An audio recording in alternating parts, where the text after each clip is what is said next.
Men and women who impressed me. One talented man who made a big contribution to our little community was Frank Arth, a gymnast who worked as a painter. He organized a gym club and taught parallel bars, springboard, gymnastics, and pyramids. With his teaching, we became quite competent gymnasts, skilled enough to put on a number of shows. Frank was also a curler and played on a team skipped by Ted Thurwell. He acquired the dry goods section of the general store in 1944 and operated it until 1952 when the mine closed down, and he moved to Westlock in another store. He was so grateful to his Cadovan customers that he decided not to collect the $3,000 out on store credit when he left. During his first year in business in Westlock, he received money on a monthly basis. By the year's end, there was only $100 outstanding. An example, Frank stated in his memoirs, of the incredible people we dealt with. Ned Reed was another man who did a lot for me and many other young people in Cadovan. He was employed by Dick Craig, the owner of the hardware store. Many children would stop in at the store on windy days to get the cinders out of their eyes, or when it was sub-zero weather to warm up. Ned was a happy-go-lucky bachelor. He had accommodation in the basement at the back of the hardware store with a view of the river and mountains. Across from his suite, he had a good-sized garage, which was full of woodworking tools. He had a table saw, bandsaw, lathe, drill press, sanders, and a jigsaw, as well as a collection of hand tools. Ned taught us how to use a lot of these tools. We would build birdhouses, breadboards, and a number of other things. He had a coupe, and on many a summer night he would teach us how to drive. We would get used to steering at first, but he had so many youngsters around that progress was slow. Even during the winter nights at the rink, he would have a number of kids after him to play tag or crack the whip. When out on the slopes, he was a skilled skier. I believe he broke his nose skiing. He organized a group of teens to build a ski run on the way up to Hog's Bank. The only skates I ever saw him wear were speed skates, and he could sure use them. He was a good athlete. At the age of 80, he was still speed skating across the lake at Alberta Beach. He always had a smile on his face and a twinkle in his eye. Mr. Dick Craig, who owned the hardware store, also owned a sawmill. He arrived in Cadovan in the early 20s. His sister Annie married Stuart Douglas Sr., who was already in Cadovan.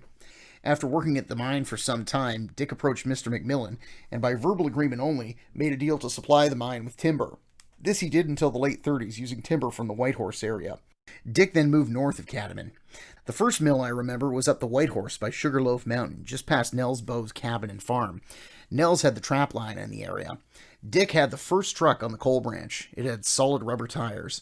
It was purchased on October 8, 1929 from Alberta Dairy Supplies Limited in Edmonton for $7,432.06. After the Whitehorse location, Dick moved his camp down below the Beaver Dam over from Hell's Gate on the McLeod River. Ronnie Douglas and I worked for Mr. Craig when he set up the mill on Wampus Creek.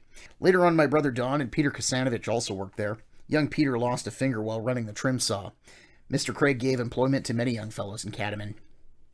It was while working at the Wampus Mill that I was introduced to Jimmy Poy's apple and raisin pies. In my opinion, they ranked second to none. The whistle would go at a quarter time, and the mill would come to a stop while the sawyer touched up the saw blade. We young chaps would rush for the cook shack and the pies. We would get rid of a few pies in no time at all. Jimmy would raise his hands and complain about the rate at which they disappeared, and about all the work it would take to make them. We were not too worried, because he ranted and raved with a smile on his face. Shank's pony, or walking, was the main mode of transportation, making it difficult to go long distances and return in one day. As the huckleberry patches were far from town in prime berry season, Mr. Craig would attach a wagon behind his truck and take dozens of berry pickers out to the patches. They would take a picnic lunch and gather the right bounty all day. He would bring them home at supper time with water pails full of berries. I believe he used to transport many people up the company picnics at the Swings Valley or Paradise Valley as well. The Swings was a picnic spot in the McLeod Pass between the two mountains. It was a large grassy area of poplar and birch. The company set a crew of workers up there to construct a few swings for the children, thus it became known as the Swings. There was a large grassy area where we would run races and play games. It was a beautiful spot loaded with alpine flowers and poplars. In the excitement of it all, the concession stand would be serving hot dogs and Grantham's lemonade. Believe me, it tasted just as good to us then as your barbecue chicken and chips taste today. It was Dick Craig who had the first bulldozer in Cadovan. The coal company would contract him to do different jobs. Building the ice arena was one job. As there was many unemployed laborers around at the time, the arena was built in about 3 weeks. Dick took on the job of moving the butcher shop. He used his bulldozer and an international dump truck, and with the help of dead men, which were logs with cables attached to them buried in the ground, he moved the old butcher shop down to where the Black Beetle had formerly been set up, and set it up there. They attached the block and tackle to the dead men and to the building, and then used the two machines to operate the block and tackle. Rollers were used under the building to pull it to its destination. Another person well known and loved was John Kirkus, the blacksmith, who was always very good to children and often had candy for us. He was always willing to make and fix things for the people in town, like the blueberry picker he made for low bushberries. We had many characters like Mr. Iwi Kowowich, who when meeting us would remark, "Go home and have your supper, your mother's calling you."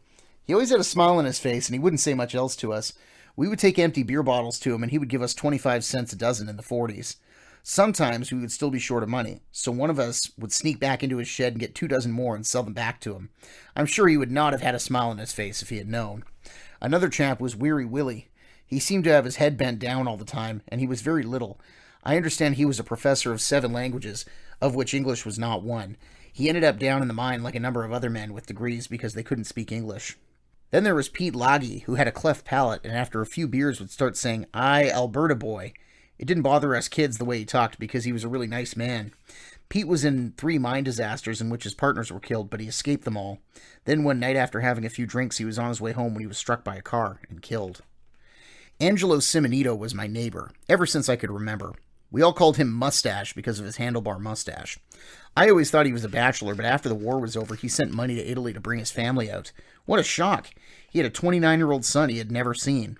Upon arrival in Canada, his little wife looked like skin and bone, but not for long. She was friendly and sweet. Charlie Alfonso lived on an island in the river at the bottom of the East Mine coal hill and west of the tracks. His island was always flooded but never washed out. It had corrals and barns and a number of horses, which he would breed and break in. He used to buy horses from the mine. He told me he was Cree, and we palefaces had a lot to learn. I had no reason not to believe him. He acted the parts of a whole Indian raiding party in a film Flash the local photographer was producing. It was a long time later I found out he was not Cree, but Lithuanian, and his name was Ratowski, not Alfonso. Charlie Alfonso Ratowski. He would buy a whole case of whiskey and go on a drunken binge with his cronies. When the booze was almost gone, so were his cronies, and he would end up at the Kundrat house to sober up. Charlie would be okay for 3 or 4 months till the next binge, and thus the cycle went. Charlie kept pigs and hens in his house, and it was so filthy even Charlie couldn't take it, so he moved out of the barn. I don't know why I'm telling you this, because if people can hardly believe the wind and flood accounts, I don't know how they'd believe this. I'll refrain from telling you what Charlie considered a delicacy. Fred Wald was a large, strong, powerful man who originally worked in the Rock.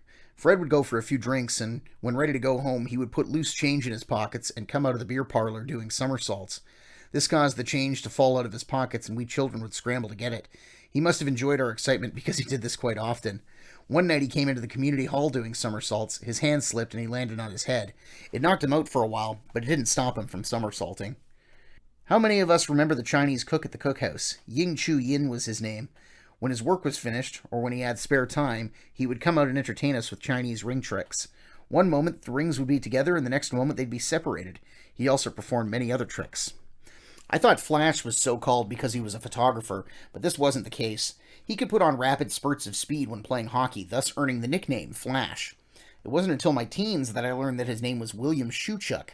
Before he had his studio, he lived with Mr. Fred Beale in a tar paper shack at the bottom of a bank just below my brother Ron's house. My nephew Dennis Owen, brother Don, and I were just kids, and we thought it was fun to throw rocks down on their roof. We could hear them yelling at us, but they didn't dare come out lest they get gonged with a rock.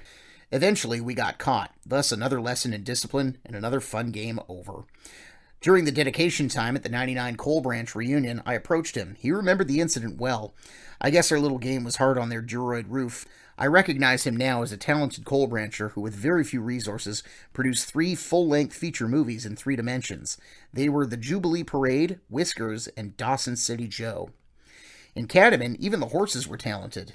If a horse survived the work underground, and a lot did not, they were pensioned off, and they roamed free the rest of their days. The company would put out hay for them. Some of the horses would knock on doors, and people would give them bread crusts and other goodies.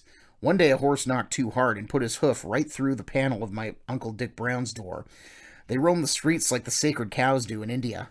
They would turn the street taps on for a drink, but they never learned to turn them off. This would flood the roads, and in the wintertime would lay a sheet of ice. It became necessary to put boxes over the taps to stop the irresponsible drinkers. I've only recalled in print a few of the impressive people who shaped my existence on the coal branch. The characters were many and varied, and the life we enjoyed was rich and satisfying. In our mountain paradise, we didn't realize that our lives were soon to be changed forever.